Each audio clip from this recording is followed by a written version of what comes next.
South ఇండియాలోనే అతి తక్కువ ధరలకి రత్నాలనందించే ఏకైక సంస్థ 6JVR. ఒక్కోసారి ఆవేశంతో చేసిన పనులకు తర్వాత భారీ మూల్యం చెల్లించాల్సి వస్తుంది. ఈ మధ్య కాలంలో ఇలాంటి సంఘటనలు తరచూ ఎక్కడో అక్కడ చూస్తూనే ఉన్నాం. ఓ యువతి కోపంతో చేసిన తప్పు 10 మంది ముందు క్షమాపణలు కోరాల్సిన పరిస్థితి ఏర్పడింది.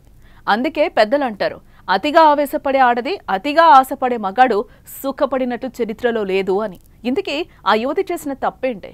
స్టేషన్లో కాళ్లు పట్టుకోవాల్సిన పరిస్థితి ఎందుకు వచ్చింది? పూర్తి వివరాలు ఈ స్టోరీలో తెలుసుకుందాం.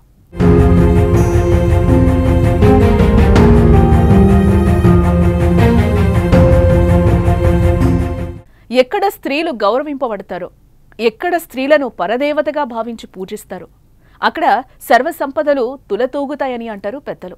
అందుకే మన దేశంలో స్త్రీలను ఎంతో గౌరవిస్తారు. మహిళలు ఎంతో సౌమ్యం, సహనంతో ఉంటారని అంటారు. కానీ ఇటీవల కొన్ని సంఘటనలు చూస్తుంటే వామ్మో, ఆడాళ్ళేంట్రా ఇలా ఉన్నారా అనిపిస్తుంది. బెంగళూరులో ఓ యువతి చేసిన పని సోషల్ మీడియాలో వైరల్ అవుతోంది. ఆవేశం ఉండొచ్చు, కానీ ఇంతలా తెగబడితే ఫలితం ఇలాగే ఉంటుందమ్మా అంటూ నెటిజన్లు విమర్శిస్తున్నారు.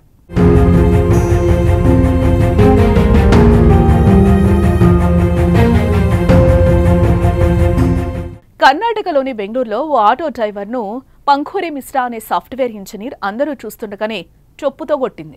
అంతేకాదు, బండబూతులు తిట్టేసింది. బాధిత ఆటో డ్రైవర్ లోకేష్ ఫోన్లో సదరు మహిళ చేసిన అరాచకం అంతా తన మొబైల్ ఫోన్లో రికార్డ్ చేశాడు. తనను రికార్డ్ చేస్తావా అంటూ మళ్లీ కొట్టింది. అక్కడే ఉన్న స్థానికులు ఆ యువతిపై ఫైర్ అయ్యారు. ఆటో డ్రైవర్ని హిందీలో తిడుతూ చొప్పుతో కొట్టడం పద్ధతి కాదు అంటూ విమర్శించారు. కట్ చేస్తే ఆ గొడవ ఆటో డ్రైవర్ రికార్డ్ చేసి సోషల్ మీడియాలో పోస్ట్ చేయడంతో అది కాస్త వైరల్ అయింది.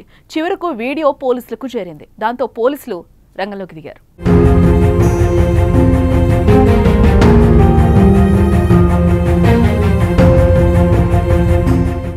అసలేం జరిగిందంటే 31 శనివారం పంఖూరి మిశ్రా తన భర్తతో కలిసి స్కూటీపై ప్రయాణిస్తుండగా ఓ ఆటో వారికి డాష్ ఇచ్చింది. ఆటో చక్రం తన పాదంపై నుంచి వెళ్ళిందని ఆరోపిస్తూ ఆ మహిళ ఆటో డ్రైవర్తో వాదనకు దిగింది. అంతేకాదు, హిందీలో బండబూతులు తిడుతూ చెప్పుతో కొట్టింది. ఆమె తిట్టడం, చెప్పుతో కొట్టడాన్ని ఆటో డ్రైవర్ ఫోన్లో రికార్డ్ చేశాడు మొత్తం అంతా. అది గ్రహించిన మిశ్రా మరింత రెచ్చిపోయింది. డ్రైవర్ లోకేష్ పై చెప్పుతో దాడి చేస్తూ వీడియో తీస్తావా, తీసుకో అంటూ పదే చెప్పుతో కొట్టింది. ట్విస్ట్ ఏంటంటే, ఇంత గొడవ జరుగుతున్నా ఆమె భర్త ఆపకుండా వీడియో తీస్తూ చోద్యం చూశాడు. ఆమె ఫోన్లో మాట్లాడుతూ డ్రైవర్ తనతో దురుసుగా ప్రవర్తిస్తున్నాడని ఫిర్యాదు చేశారు. మిశ్రా ఆరోపణలను ఆటో డ్రైవర్ లోకేష్ ఖండించాడు. ఏ ఘటనలో తన తప్పేం లేదని అక్కడున్న సీసీటీవీ ఫుటేజ్ పరిశీలిస్తే ఎవరిది తప్పో తెలుస్తుందని ఆయన అంటున్నాడు. అంతేకాదు, మిశ్రా మాట్లాడిన మాటలు తనకు అర్థం కాక వీడియో తీసినట్లుగా పోలీసులకు వివరణ ఇచ్చాడు.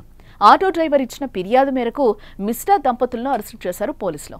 ఈ సందర్భంగా మిశ్రా మాట్లాడుతూ, నేను గర్భవతిని, నాకు గర్భస్రావం అవుతుందేమోననే భయం వల్లే అలా ప్రవర్తించాను, దయచేసి నన్ను క్షమించండి అంటూ ఆమె మాట్లాడడం జరిగింది.